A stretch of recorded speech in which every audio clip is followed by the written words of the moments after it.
If you start early, the fortune belongs to you. If you start early. All fortunes that are available to humans, if you start early, the promise looms large and the odds are heavy in your favor. Now, yes, it's possible to do some radical things starting late and still arrive with some good treasures and some good things.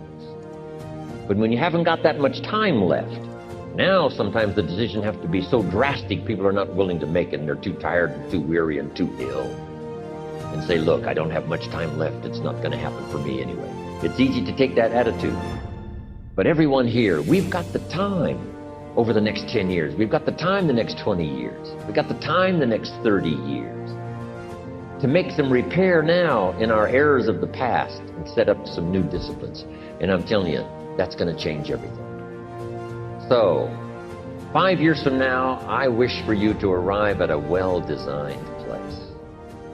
A place of productivity, a place that'll make you feel good about yourself, a place that'll give you honor and respect, a place that'll give you influence to touch other people 5 years from now that you couldn't do today.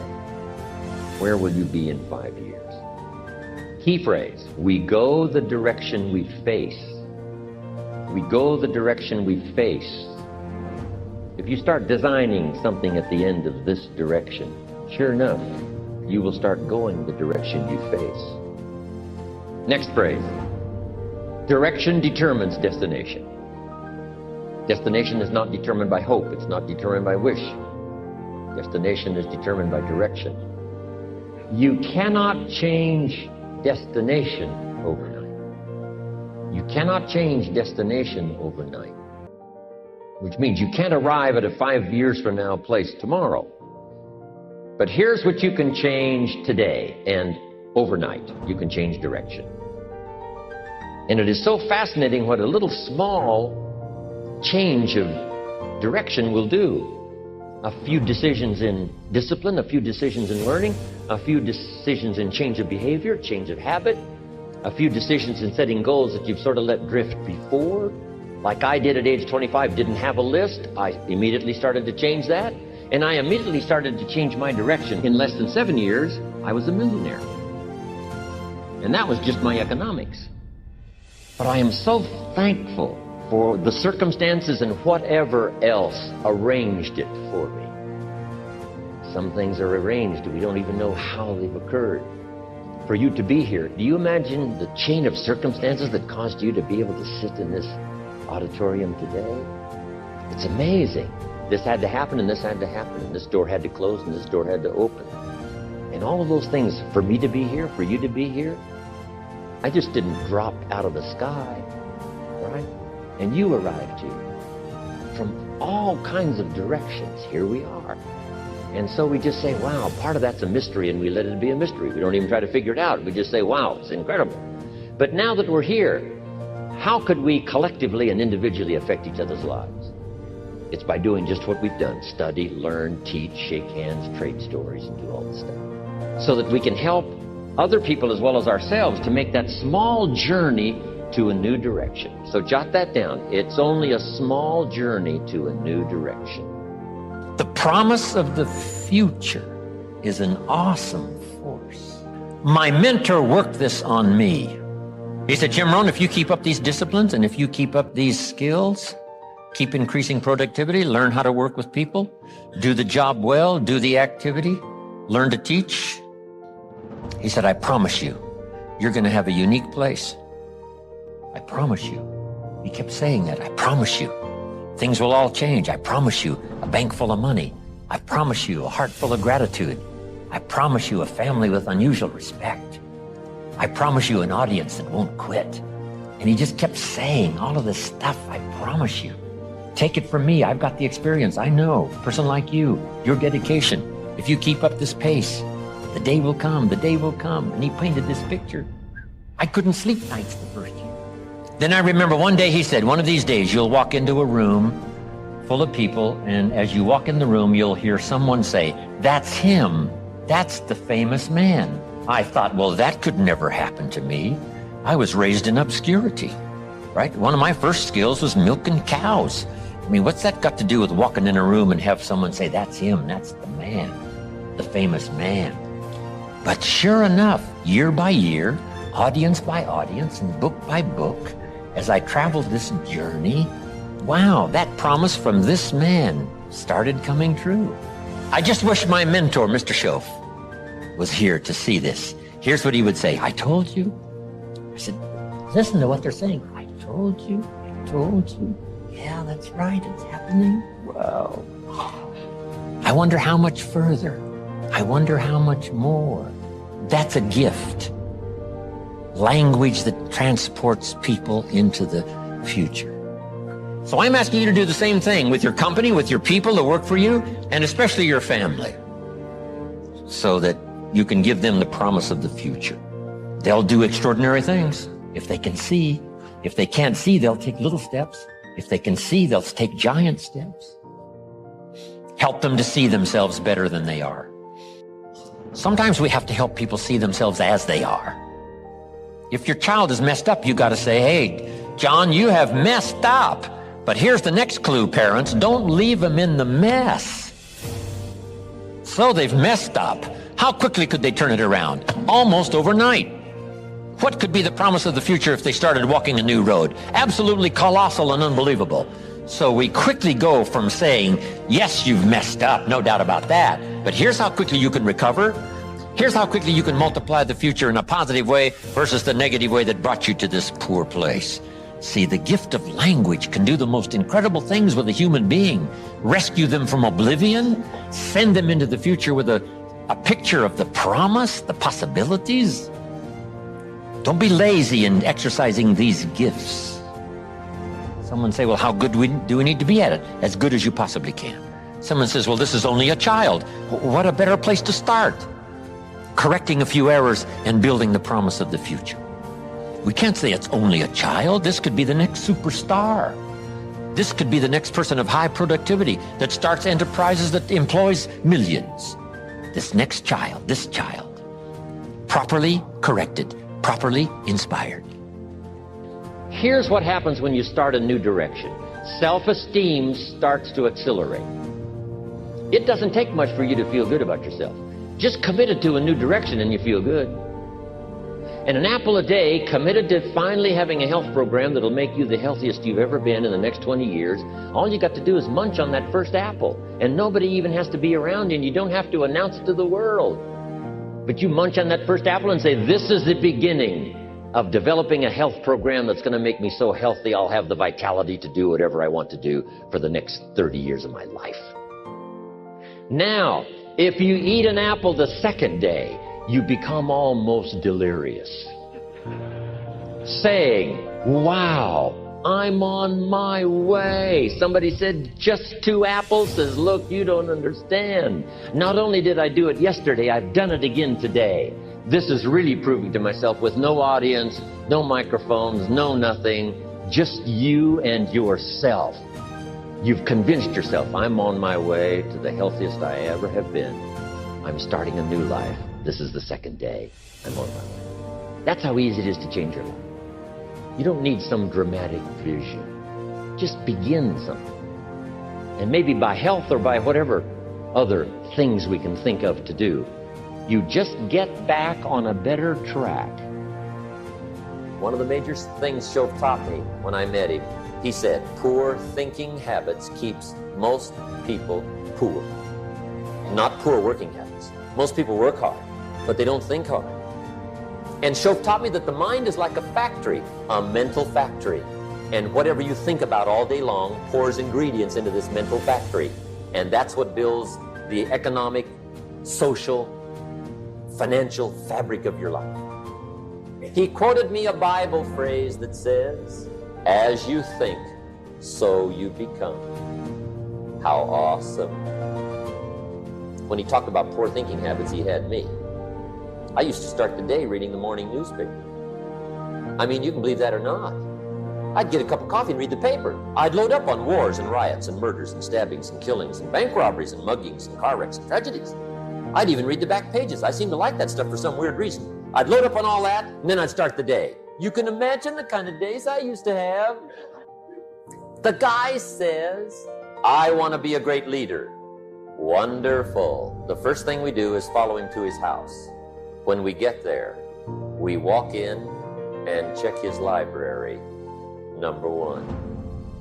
Somebody says, well, why check his library? The reason is because what a man reads pours massive ingredients into his mental factory, and the fabric of his life is built from those ingredients. You would not believe what some people have got in their house to read. You would not believe. One of the best dressed up words I know for a lot of it is trash. Can you imagine dumping a barrel of trash into this mental factory every day and coming out with a rich, dynamic, positive life? It can't be done. You might as well try making a cake with cement. The kids back in Danbury, Connecticut, high school, they're asking me questions one day. I'm talking to the kids. Kids got good questions these days. One of them said to me, Mr. Rohn, how do you build the good life? I said, it's simple. It's not easy, but it's simple. Here's how you build anything. Select the right ingredients, keep out the wrong ingredients, and it starts with thought. Everything starts with thought. So you must be wise and careful what you think about, because that starts everything. You got to be wise and careful. I asked the kids, what would happen if somebody dropped sugar in my coffee? They said, well, you'd be okay. I said, what if somebody dropped strychnine in my coffee? They said, well, you'd be dead. I said, correct. Lesson one, life is both sugar and strychnine. You gotta be careful. I said, what if my worst enemy drops in the sugar? They said, well, you'd be okay. I said, what if my best friend, even by accident, drops in the strychnine? They said, well, you'd be dead. I said, correct. Lesson two, watch your coffee. You got to be careful. See, it doesn't matter who hands you the bad stuff. It doesn't matter where you get the bad stuff. It'll still do its damage on your bank account, wherever you get it. Mr. Schoaf gave me one of the greatest phrases when I first met him, when he said, Jim, every day stand guard at the door of your mind. How important. Stand guard at the door of your mind. And you decide what goes into your mental factory. Don't let anybody just dump anything they want to in your mental factory, because you've got to live with the results. Philosophy is simply what you know. Now, to correct a couple of old cliches, what you don't know will hurt you. And to correct another one, ignorance is not bliss. Boy, it's so important to have the correct philosophy. It's so important to know. Philosophy sets the course of your life. Philosophy is simply what you know. So it's important to know. I'm telling the kids these days, make sure you get the information while you're here. I'm talking to the Newport Harbor high school kids in some lectures last year and this year. And my encouragement is, make sure you get all the information while you're here. I know it's laborious. I know it isn't easy to read the books and take the classes and try to get good grades. But hey, while you're here, gather it all up. The book you miss will make a difference. Right? The information you don't get will make a difference in the legacy of your equities over the next few months, the next few years. So philosophy, this is where it all begins. Now, I've divided philosophy into three parts. One is basic, starting out philosophy. The baby starts processing information right away. Cold is bad, warm is good, hungry is awful, food is terrific. The baby starts reacting and processing information and having certain reactions to it. So our philosophy starts early, gathering information and reacting to it. Next is expanded philosophy. At least enough philosophy to be gainfully employed and offer a value to society and find your place in the marketplace. You know, be a reasonable, decent human being. Expanded philosophy. But now how do you become wealthy and powerful and sophisticated, influential and unique? Simple word, refined philosophy. The refinement of philosophy. The extra studies and the extra books and the extra classes and the extra thinking, the extra pondering, the extra give and take, of testing ideas and debate and discussion. That's where the extra life comes from, is in the dimensions of refined philosophy, the extra thinking. And these are the steps of intellectual discovery that a lot of people just don't want to take, or they're too busy to take it, or it presents itself in too strong and tough a manner, these extra skills. But I'm telling you, once you start engaging in these extra skills, you won't ever want to go back. This new intellectual discovery is where the wealth is. It's where the happiness is, the good life, influence, power. Refinement of philosophy.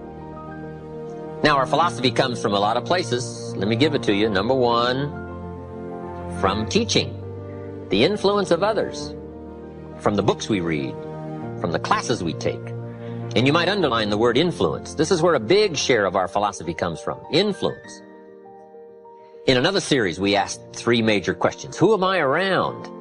That's called big questions. Some questions are little and some are big. This is a big one. Who am I around? Question number 2, what are they doing to me? This is called major. This is called big. Where have they got me going? What have they got me reading? What have they got me thinking? What have they got me saying? And the big biggie, what have they got me becoming? Influence plays a major role in the development of our philosophy. How we think, how we speak, the formulation of ideas, the things we weigh concerning values. All of this is so important. What we know, the mind, thinking, processing ideas and information. Ideas are simply information taking form. Now, we do something very important with what we know. We weigh it. We put it on our mental scales and we weigh it. And I don't know, we may give it a number from 1 to 10. Probably not consciously. But if we hear something and we come into possession of some information and we give it a 10, we'll probably act on it right away. If we give it a 1, we'll probably let it slide. If it's important, we'll do something about it. If we don't think it's important, we'll probably let it go. But it's so important to evaluate. A key word we learn in leadership skill training, perception. Trying to find value in something. Where is the value? How valuable is it? How important is it? Is there something here that I can't see at first glance? Is there something below the surface? Is there something in the inner workings of it? What goes behind it? What goes beyond it? What is its origin? All of these questions that help us come to the perception of value, ideas, evaluating information. Now, here's what's important to have a good set of mental scales. What if in processing information your mental scales were off? And you weighed everything a little wrong? Do you think that would affect your life? The answer is, of course. And all you got to be is a little off for 10 years. And you can imagine what the difference is. I got a key phrase for you. Life accumulates. We either accumulate the debt or the value. We either accumulate the regret or we accumulate the equity. Now, we must all suffer one of 2 pains. The pain of discipline or the pain of regret. And I'm suggesting discipline. Mental discipline to refine ideas. Of course it's laborious and of course it's a push, but it's called small price to pay so that you won't have the regret later on. Regret weighs tons. Discipline weighs ounces. So if you accept the early ounces of discipline of thought to refine ideas and not just let major questions go by, what about society? What about the government? What about taxes? What about religion? What about life? What about capital? What about business? What about society? All of these major questions. What about my life and my value and my place and my future? And what about life? What about origin? What about destiny?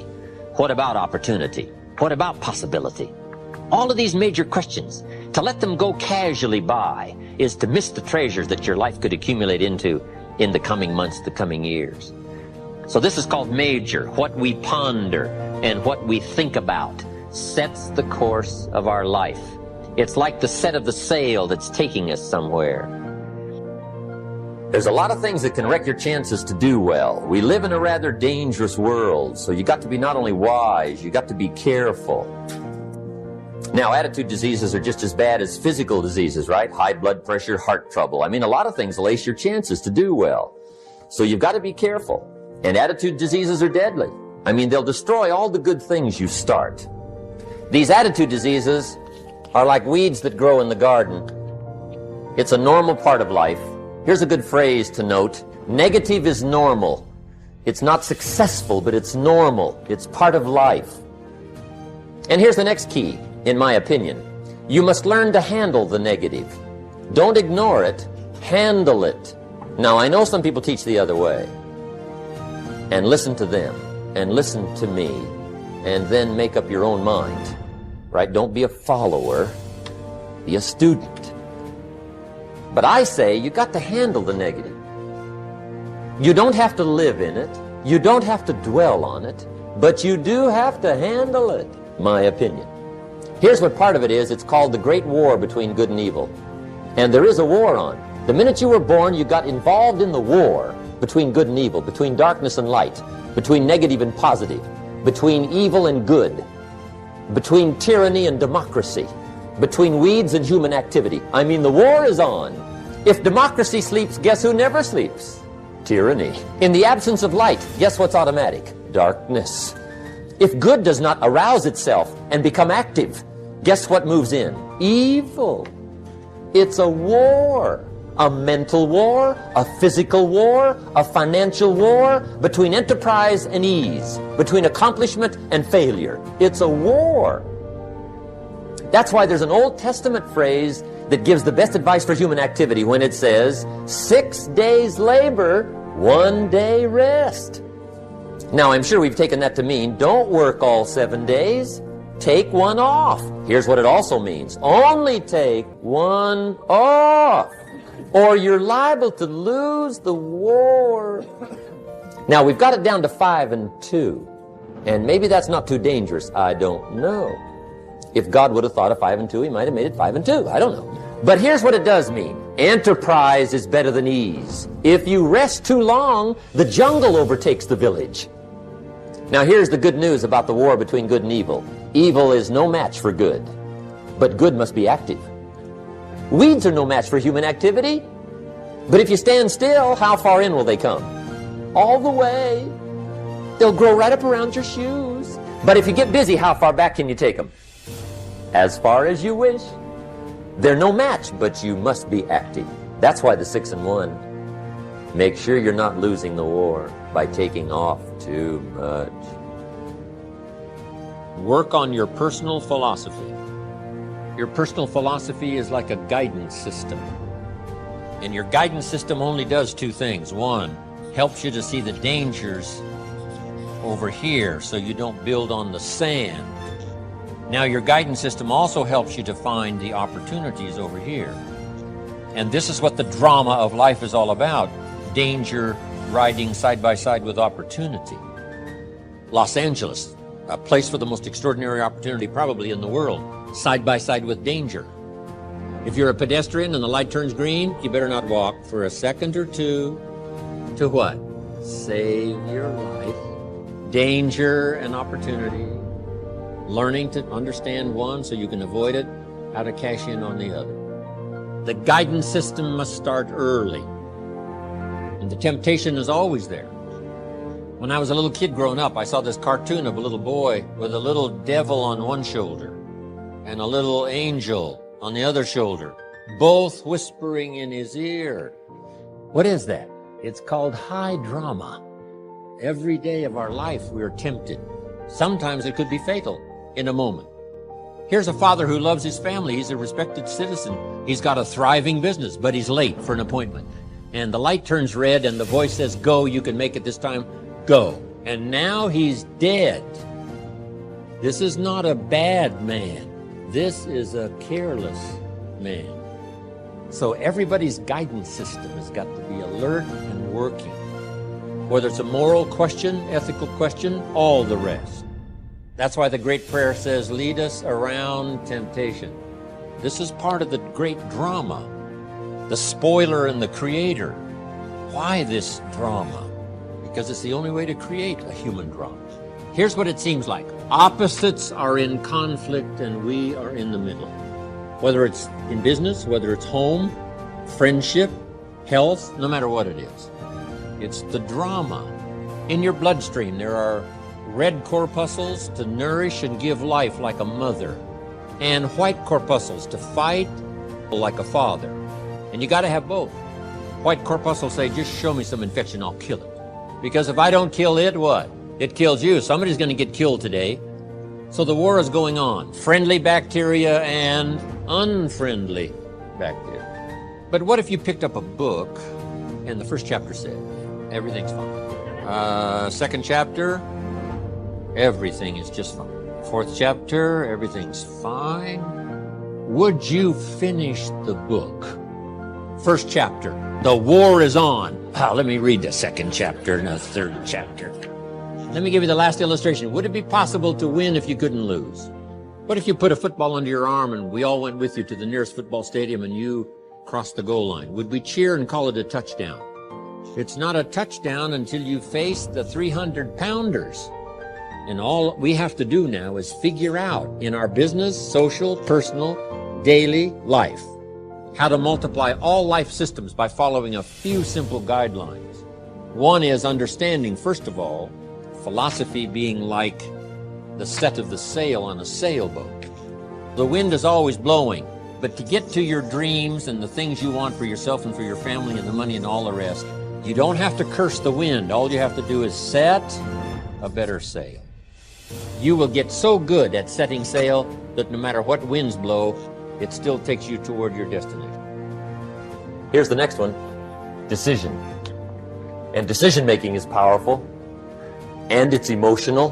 That's those knots in the pit of your stomach, right? Waking up in the middle of the night in a cold sweat, trying to decide. We sometimes call it inner civil war. What shall I do? Well, for progress, you must decide. The best advice I can give you came from a wealthy friend of mine who said, if it's easy, do it easy. If it's hard, do it hard. Just get it done. If you went home tonight and in the next few days cleaned up a whole list of decisions, that might furnish enough inspiration for the next 10 years. I found this out many times after you've decided. Getting on with it is easier than deciding. Sometimes decision is the toughest part.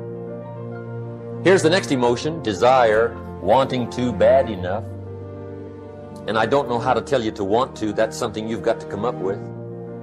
There's two things I know about desire. Number one, it comes from inside, not outside. You don't send off for it. Number two, I know desire can be triggered by something.